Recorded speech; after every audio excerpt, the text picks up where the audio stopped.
Hi, I'm Emerson Steady. I'm 14 years old and I go to Santa Barbara Middle School. My name is Kiara. I'm 16 and I half attend Santa Barbara High School, half attend Santa Barbara City College. Hi, I'm Iana Perkis. I'm 15 years old and I go to Santa Barbara Middle School.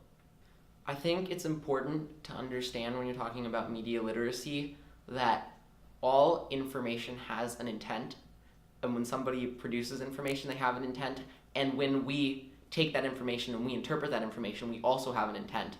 So it's important to be able to understand what our intent is when we're receiving information, and also to be able to sort of empathize with other people to understand their intent in producing or receiving the same information with a different set of values. In terms of my personal life, I think I use it a lot, like while watching television, any kind of ads that I see there, or ads online for different things. A lot of times I just like to think deeper and make sure that it's trying to sell me something that's like really good for me and not just, because the ad is cool looking or there's a cute puppy in it. In terms of intentions, a lot of these companies, which are famous for misleading advertising and practices, try to fool us when they produce content, and they have very negative intentions that they're able to bury. So we have to be able to, as consumers, try to find the true intentions behind that piece of content.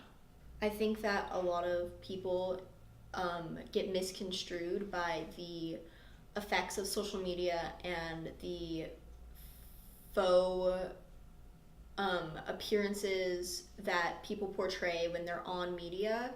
And there's a lot of fake news out in the world today, and there's a lot of just like false things, and there's a lot of things that are true but are put out in a weird way, so they're hard to interpret. And it's very good for youth to be educated in media literacy so that they have a better understanding of what they're seeing versus what people are trying to make you see. I think that media literacy is really important in terms of politics and knowing that you're supporting the right people for the right reasons. A lot of politicians get all of these endorsements from different companies, industries and things, and you just want to make sure that you're supporting someone who really cares about the people and you.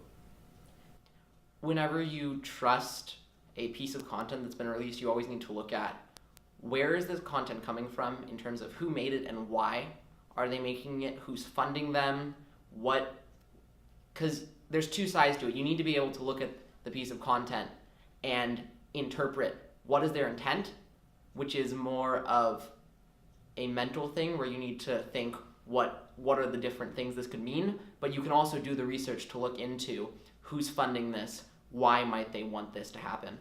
Just try to do more research on who you're going to be supporting in politics, but also make sure that the news sources that you're choosing to trust are like verified and they're citing their resources, and don't go onto a site that has like questionable content. Maybe it has a ton of ads and pop-ups there.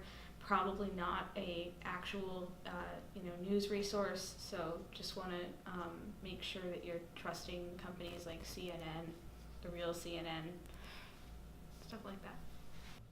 I think a really important thing for youth to do is actually to educate their parents, because we're living in a society where we're just being bombarded with more and more information daily, and we are hopefully learning how to cope with that amount of information in our curriculum and in our schools as this media literacy curriculum is being built up. So we need to then be able to go back and talk to our parents and to older generations about how they too can interpret the information that they're being given.